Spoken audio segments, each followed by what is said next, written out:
significant differences when it comes to the basic values and priorities that seem to be fundamental to her campaign, and that certainly have been animating to this president while he's served in the White House. Last one on Iran. Vice President Biden gave a speech last night where he said in part, quote, "There's nothing simple, minimal, or predictable about a war with Iran. If required, it will happen." When Republicans like John McCain have raised the specter of war with Iran, from that podium, you've suggested that they're going too far, that it's bellicose rhetoric. Why would the Vice President raise the specter of a possible war with Iran? I think what the Vice President was making clear is that every option's on the table. That's been true all along.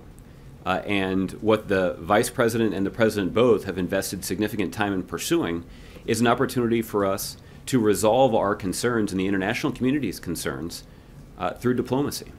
That through the effective use of negotiation and diplomacy, we can shut down every pathway that Iran has to a nuclear weapon, and we can impose a set of inspections that will verify their compliance with the agreement. That is the approach that we hope will succeed. There's still a lot of important work that remains to be done.